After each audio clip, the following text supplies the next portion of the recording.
The situation today is rather unsettled, which is why this exhortation, AMORIS LAETITIA, the joy of love, was written by Pope Francis to help people to recognize that marriage actually is something worthwhile, something good.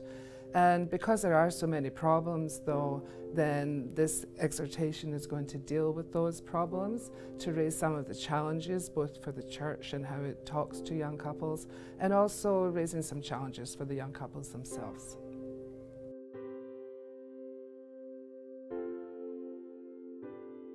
The teaching is seen, I think perhaps especially by Pope Francis, as perhaps concentrating too much on church doctrine and talking about morality, instead of encouraging young people towards seeing the grace of the sacrament, seeing marriage as a positive endeavour.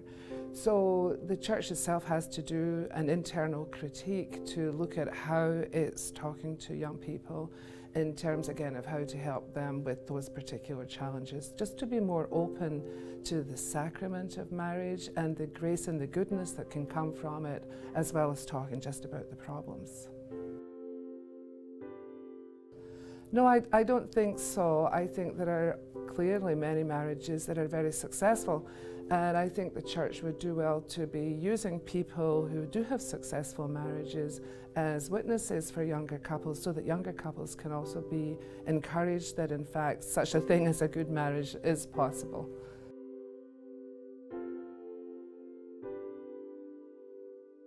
I think the cultural changes have been really strong in terms of media influence, in terms of the realities of marriage today, in terms of the divorce rate, all that kind of thing. I think that there's been a lot of emphasis perhaps on the problems with marriage, the changes in the marital types of union. Sometimes it's not marriage, people living together a lot more. I think there's been a move away from people looking at church teaching as something truly foundational. Today we're much more inclined to talk about subjective choice. That idea, it's what I want. It's as if there isn't really anything permanent in church teaching that's helpful. It's something to be more or less ignored in many ways, and I just think that whole side of society has changed very much, and that there's good evidence to show that if people stay within stable marriages, for example, that's actually helpful for people. But the emphasis today is very much on my preference, my choice. It's much more individualistic.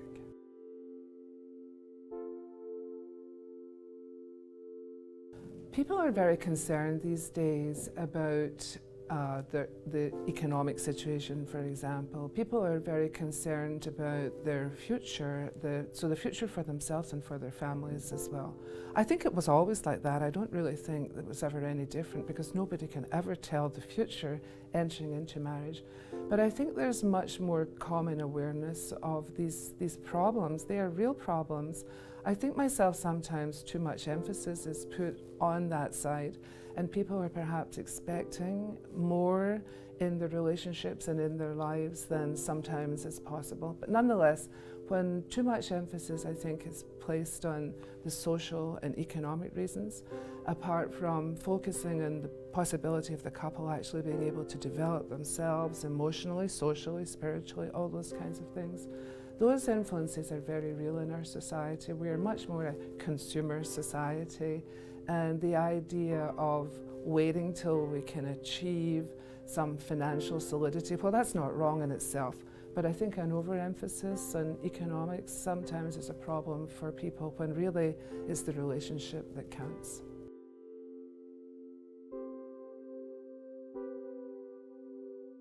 Here is where the church has to work very carefully at how it's going to encourage young people. That idea, as I said earlier, about focusing not so much on doctrine and morality, as if everything's very heavy about the seriousness of marriage. And I think the church could do a better job in especially marriage preparation. This was something that came up at the Synod on the family, marriage and the family, many times, that young couples, especially again with these societal influences, are not prepared that solidly for marriage. We spend much more time training for our careers and all those sorts of things, But if we're thinking of marriage as lasting for a lifetime, a lot more emphasis could be put on that solid education in a much more positive way as well. So very much the church has to encourage people rather than be seen, I think, as sometimes emphasizing the burden of marriage. Pope Francis has said many times about that it's not the church's job to replace people's conscience. So this again throws a challenge back on younger people in thinking about marriage or relationships to develop their own conscience and to be very aware that the church encourages them to develop that conscience and to use it.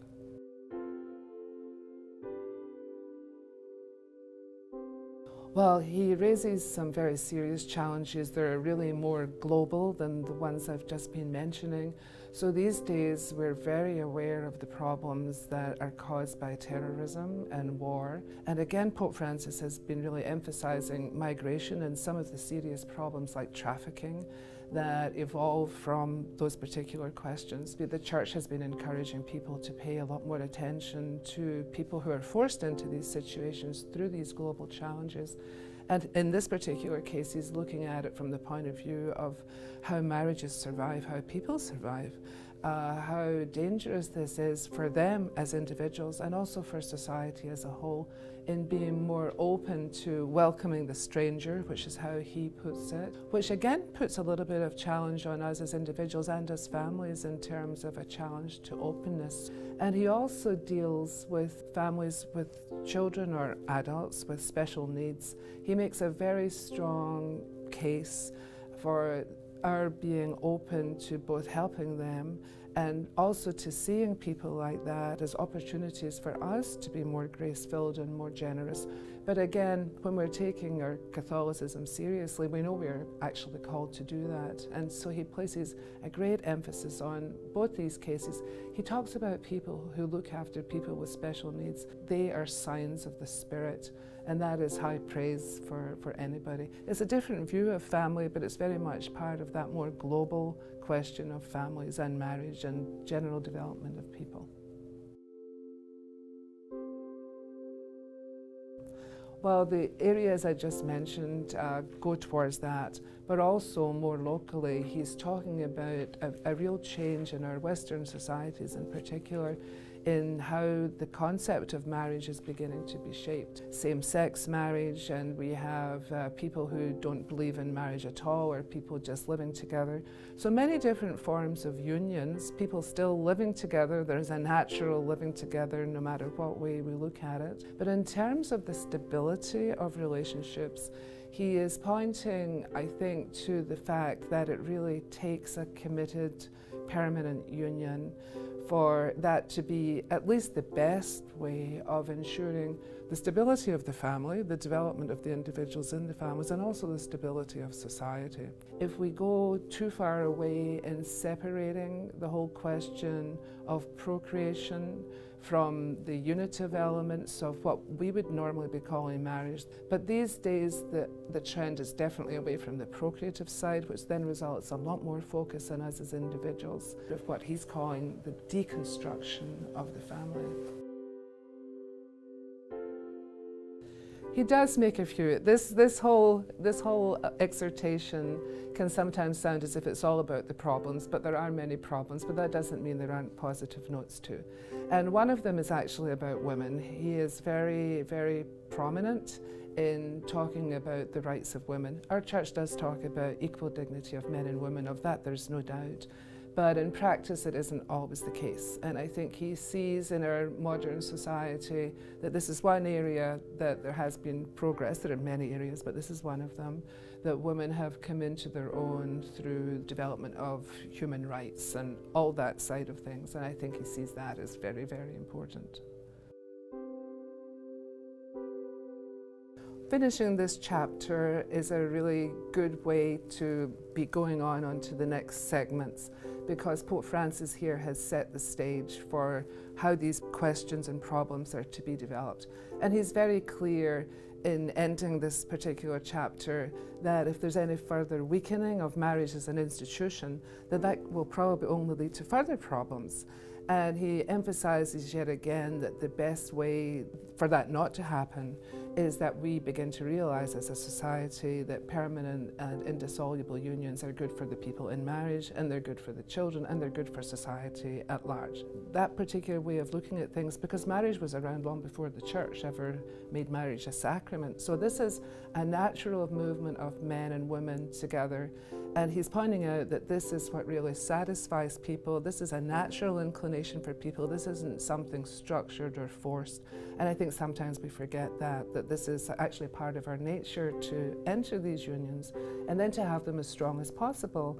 And he concludes the chapter, though, on words that are much more hopeful, because he says that one of the most important things about families is that they love each other and that they teach us how to love each other, and that love will go forward to society as well.